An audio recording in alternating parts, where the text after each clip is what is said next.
A esta primera actividad de la Feria del Libro de 2011. Me gustaría desearos y primero agradeceros que estéis aquí participando en esta actividad, en esta presentación del primero de los libros que vamos a presentar en esta edición, la 13ª edición de la Feria del Libro de Palma del Río, y que nos sigáis visitando los demás días, porque todos los días va a haber distintas actividades de distintos tipos y todos los días vamos a procurar presentar al menos un libro. Hoy vamos a empezar con la presentación de un libro que aquí a mi derecha está Juan Antonio Zamora Caro, que será el encargado de hacernos la presentación de su autor y un poquito del libro. Y también pues tenemos aquí a mi izquierda al autor, que me consta que muchos de vosotros lo conocéis y muchos de nosotros hemos tenido el placer y el privilegio de asistir a sus clases, Antonio Barragán Moriana. Bueno, pues yo voy a decir muy poquitas cosas. En primer lugar, pues darle las gracias a la editorial El Páramo, que es una de las editoriales que participa por primera vez en esta Feria del Libro. Tiene uno de los stands aquí fuera y quiero darle las gracias doblemente. Primero, por participar en esta feria y segundo, pues por traernos a Antonio Barragán para presentar este libro que ha editado esta editorial. Aquí tengo una pequeña sinopsis de lo que es la editorial El Páramo. Es una editorial que nace como un proyecto comprometido con la literatura, la cultura y la sociedad. Es una empresa que se caracteriza por un marcado carácter optimista en cada uno de los proyectos y concibe El Páramo como una oportunidad donde construir un entorno fértil y habitable, punto de partida para la difusión de un trabajo en constante compromiso dentro de los valores de laicidad y justicia social. Yo creo que es una buena presentación de esta editorial. Quiero también deciros que tiene varias colecciones importantes, la colección mayor para autores de reconocida trayectoria literaria, luego está otra colección que se llama Comprometidos, que son obras que rinden homenaje a personajes que destacan por su compromiso social y cultural. Tiene otra colección, Patrimonio para Niños, donde se han publicado pues El Duende y el Reloj, para aprender jugando qué es eso del flamenco, como ejemplo de una de sus obras, y la colección de ensayos. En esta pues destaca el libro de Carlos Jiménez Villarejo, La solidaridad con el juez Garzón. Bueno, pues presentada la editorial, a la que vuelvo a agradecer que nos proporcione la oportunidad de conocer a un autor y a su libro, pues no me queda nada más que una breve palabra sobre Antonio Barragán. Pues deciros, la mayoría lo conocéis, pero recordaros que es un cordobés de Aguilar de la Frontera, que actualmente es catedrático de Historia Contemporánea en la Universidad de Córdoba, y de ahí pues la relación estrecha con Palma y con muchos de sus habitantes y de sus estudiantes, y que es doctor en Historia Moderna y Contemporánea, además de licenciado en Ciencias Políticas por la Universidad Complutense. Hace un momento me decía que estaba pensando en jubilarse. Yo creo que, bueno, merecido lo tiene, porque ha trabajado durante muchísimos años y además lidiando en la enseñanza, que aunque sea universitaria, pues también tiene su mérito y su esfuerzo, ¿no? Pero yo creo que aunque se jubile de ese trabajo, de escribir, investigar y transmitirnos a los demás pues sus investigaciones, yo creo que no debería jubilarse. Pues nada, en primer lugar, Juan Antonio Zamora pues nos hará también otro historiador local, que también agradezco que nos haya querido acompañar y haya hecho este trabajo sobre el autor y su obra, y a él le doy la palabra. Buenas tardes. Bueno, algunos de los datos que yo voy a exponer ya los ha señalado Reyes. Para mí es un placer poder presentar a Antonio Barragán Moriana, entonces no hay ningún problema ni ninguna dificultad hacerlo, al contrario. Con la petición del autor tengo la satisfacción de presentar, como digo, a Antonio Barragán Moriana, cordobés de Aguilar de la Frontera, catedrático de Historia Contemporánea de la Universidad de Córdoba, doctor en Historia Moderna y Contemporánea y licenciado en Ciencias Políticas por la Universidad Complutense de Madrid. Quienes de una u otra forma, bien como estudiantes, doctorandos o investigadores, hayan participado de la vida académica desplegada por la Universidad Cordobesa desde los años inmediatamente posteriores a su fundación en 1972, sabrán del destacado papel desempeñado en el seno de la citada institución por el profesor Barragán Moriana en su doble condición de docente e investigador. Como docente ha venido ejerciendo el magisterio en las facultades de Ciencias de la Educación, Ciencias del Trabajo y Filosofía y Letras, formando parte dentro de esta última del Departamento de Historia Moderna, Contemporánea y de América. Ha ocupado además la dirección del Servicio Universitario de Publicaciones. ¿Se escucha bien? Sí, ¿no? Si no me paro un momento, ¿no? Se escucha bien, bien. Pasacalle. Hasta ahora y ahora empezaba a dar gritos. De publicaciones entre 1998 y 2008 y es actualmente miembro del comité que, bajo patrocinio del Patronato Niceto Alcalá Zamora de Priego de Córdoba,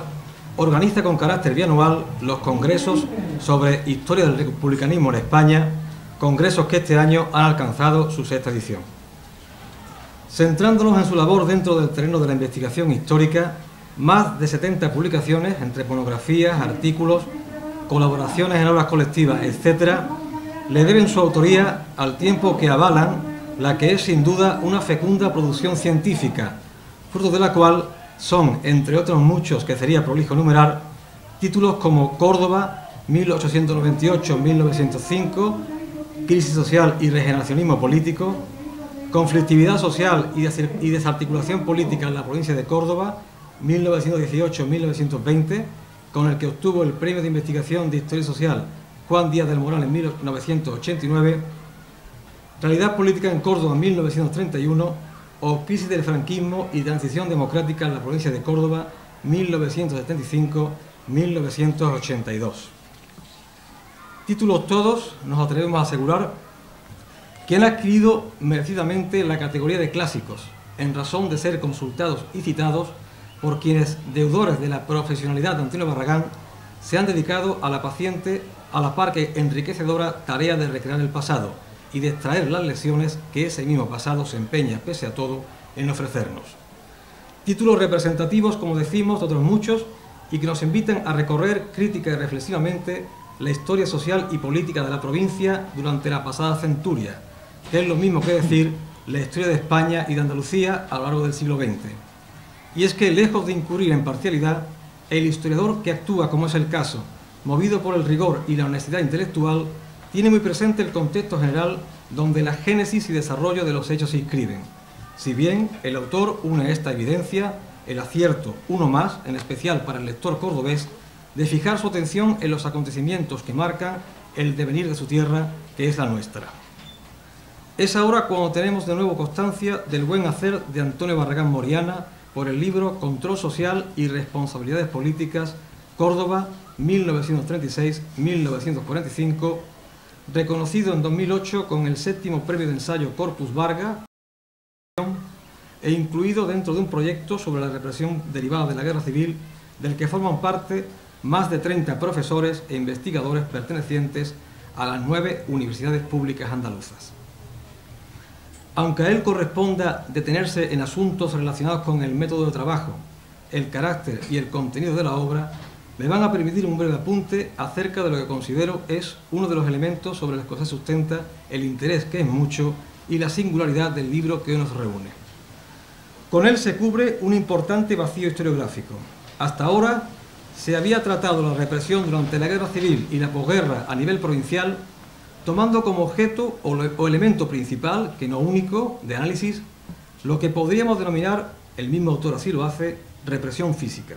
Ahí están, para justificar tal apreciación, las investigaciones llevadas a cabo, entre otros, por Francisco Moreno Gómez, Arcángel Bedmar o Antonio León Lillo en el caso de Palma del Río.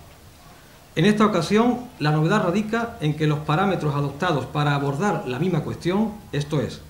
las acciones y efectos de la maquinaria de control absoluto sobre la población puesta en marcha durante el primer franquismo, aquí se incluyen más de una veintena de referencias concretas a Palma, se centran en la dimensión política, social y económica del fenómeno histórico. Una represión progresivamente codificada, no olvidemos que a partir de ella el Estado del 18 de julio va a ir conformando su propia estructura jurídica y encauzada, entre otros resortes administrativos, orgánicos y normativos, a través de la actividad desarrollada por la Comisión Central Administradora de Bienes Incautados, representada en Córdoba por la Comisión Provincial de Incautación de Bienes, o de las disposiciones en materia de responsabilidades políticas aplicadas en virtud de la ley del mismo nombre de 9 de febrero de 1939. Y ya sin más, cedo la palabra a Antonio Barragán Moriana, autor de Control Social y Responsabilidades Políticas, Córdoba, 1936-1945, a quien reitero mi agradecimiento por haber tenido a bien que le presenten este acto. Muchas gracias.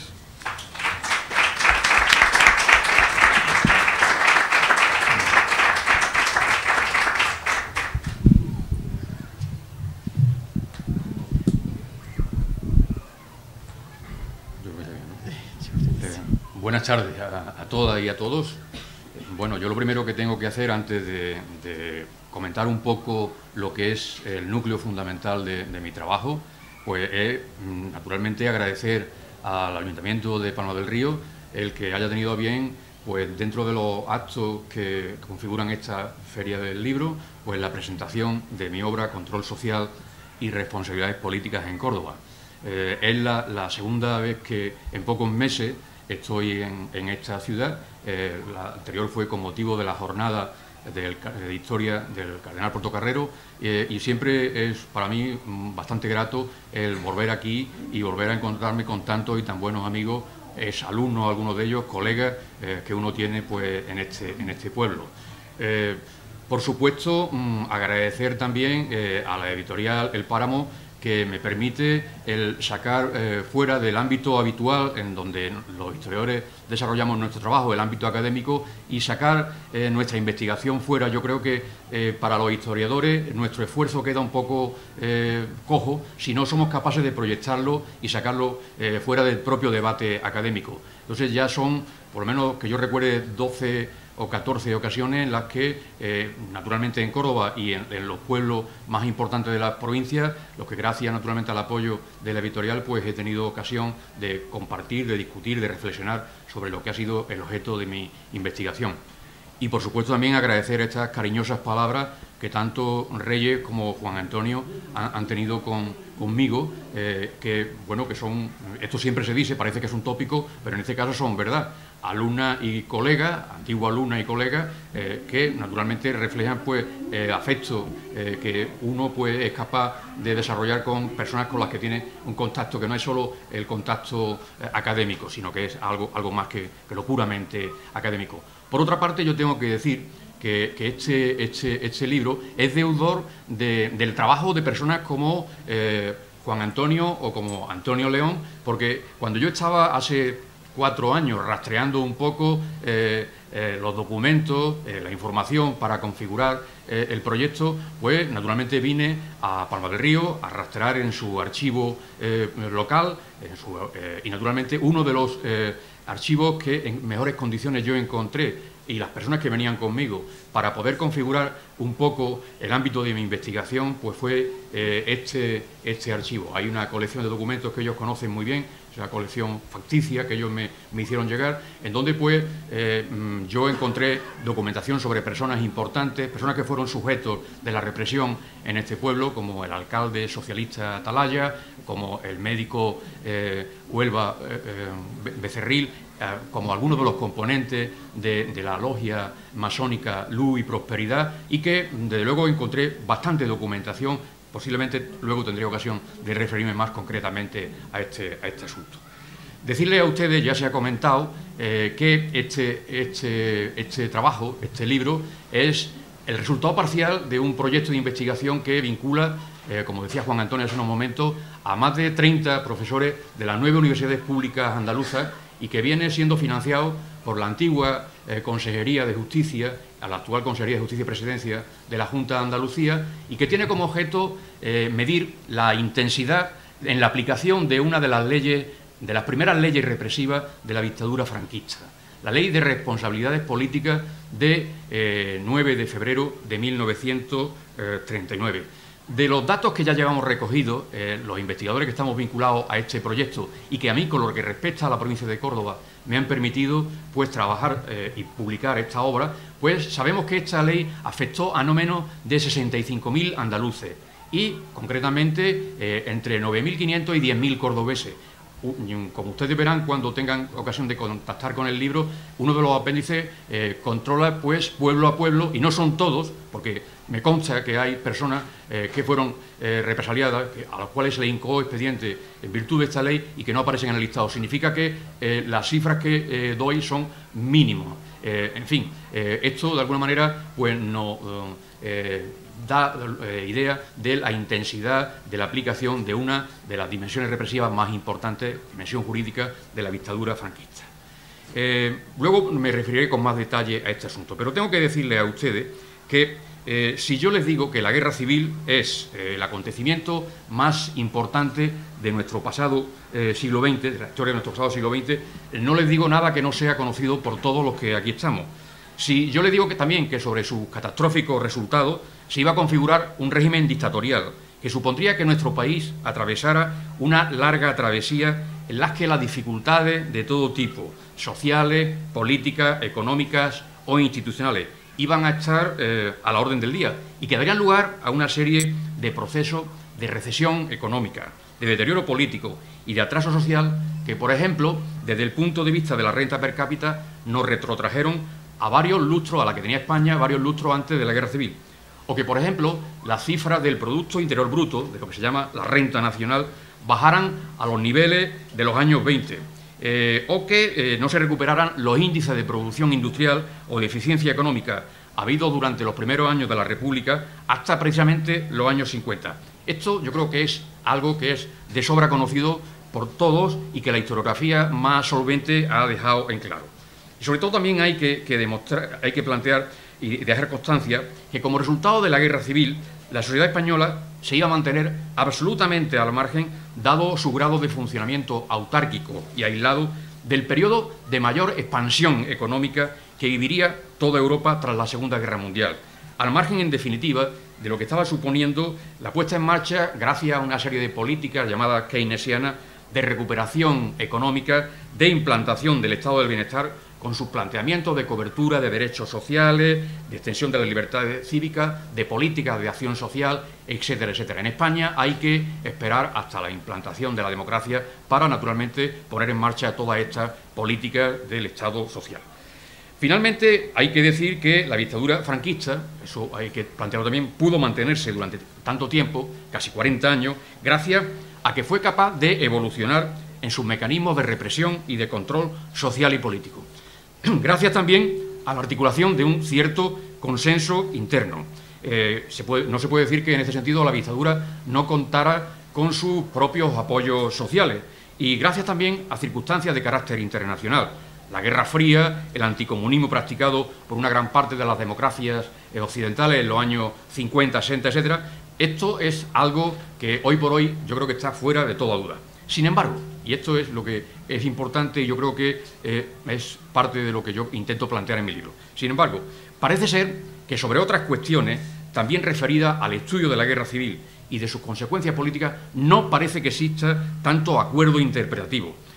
como los medios de comunicación nos vienen reflejando día tras día. Y ello porque, a mi juicio, yo creo que el problema y la reflexión sobre lo que ha sido denominado recuperación de la memoria histórica se ha convertido, es, y por el camino en el que estamos, será sin duda un lugar privilegiado para el debate político e ideológico. Un debate que enfrenta a quienes piensan que la Guerra Civil Española es un acontecimiento que pertenece totalmente al pasado. Y en eso podemos estar de acuerdo. sobre el que hay que pasar página, que ya no suscita el interés de la mayoría de los españoles y que la responsabilidad sobre su desarrollo incumbe por igual al conjunto del pueblo y de la sociedad española, que, a la manera de ver de los defensores de estas posiciones, no estuvieron, dicen ellos, a la altura de las circunstancias entre 1936 y 1939. En definitiva, los defensores de estos planteamientos tratan de mantener posiciones que más o menos durante la transición democrática estuvieron en boga, tales como los que defienden esto de que todos fuimos igualmente culpables o los planteamientos de responsabilidad compartida, etcétera, etcétera. Pues bien, frente a estas posiciones estamos quienes pensamos, por el contrario, que la guerra civil y sus consecuencias, en cuanto a investigación e interés social, suponen un campo que ni mucho menos está agotado, sino que está necesitado de nuevas vías de análisis como la referida a las propias cuestiones que tienen que ver con la represión. De otra parte, tengo que decir que la guerra civil no fue ni inevitable ni mucho menos necesaria y que desde luego se produjo, también como la historiografía más solvente y más seria, no ese revisionismo que aparece por ahí, ha demostrado suficientemente, como consecuencia del fracaso inicial de un golpe de Estado impulsado por militares africanistas. Es decir,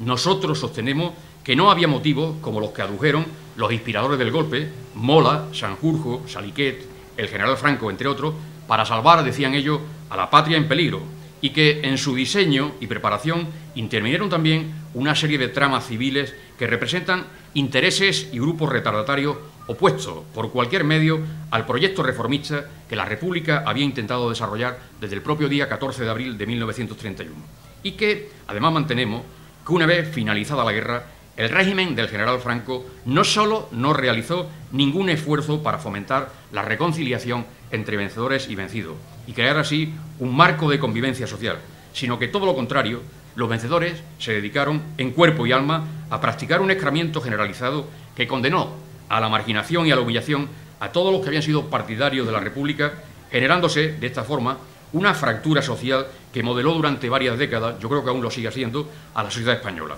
Como se ha dicho con profusión, el día 1 de abril de 1939, cuando terminó la guerra, no vino la paz, lo que vino fue la victoria, con todas sus consecuencias. Pese a este debate al que me refiero, se viene manteniendo por parte de historiadores, de politólogos, analistas de nuestra realidad más reciente, etcétera, etcétera. Esto ha calado en la opinión pública y que con frecuencia ha dificultado la posibilidad de establecer un consenso sobre ello. Parece ser mayoritaria, sin embargo, la opinión, yo creo, que reconoce que, muerto el dictador Francisco Franco, la transición a la actual democracia se realizó sobre un pacto del olvido y del silencio, sustentado precisamente en el recuerdo de la guerra civil. Recuerdo este que podía dificultar el establecimiento de la estabilización de nuestra democracia, por lo que la apreciación mayoritaria de estas cuestiones, unido a la debilidad negociadora de la izquierda y del resto de la fuerza democrática de oposición, que no consiguieron imponer la ruptura total con todo lo proveniente del anterior régimen y que solo consiguieron pactar una transición consensuada, iba a dar lugar a lo que se llamó la transición del consenso, y a que determinadas cuestiones vinculadas a la recuperación de nuestra memoria, de la memoria histórica de la guerra civil, de lo que las políticas republicanas habían supuesto como proyecto modernizador, progresista, reformista y de europeización de la sociedad española, finalmente abortada por una sublevación militar que tras una cruenta guerra civil terminaría instaurando la dictadura, quedaran en un muy segundo plano. Por tanto, yo tengo que decirle a ustedes que la guerra civil, el estudio de la guerra civil, durante muchísimo tiempo fue patrimonio solo y exclusivamente de historiadores foráneos. Cuando éramos estudiantes de historia, encontrarnos con algún departamento que se preocupara de analizar los problemas que eran bastante complejos, habían afectado a la República Española, al proyecto reformista de la República Española, y no digamos al de la guerra civil, era pues naturalmente una historiografía absolutamente partidaria del franquismo, una historiografía que desde luego no reparaba en analizar en profundidad las causas que habían dado lugar a la mayor crisis española del siglo XX. Teníamos que acudir a historiadores, algunos de los cuales pues todavía siguen siendo clásicos, como decía antes Juan Antonio, como Paine, como Jackson, como Malefaki, como Maurice, o como, por ejemplo, Paul Preston, que entonces era un historiador que empezaba y que para estos días pues nos ilustra con otra excelente obra sobre la guerra civil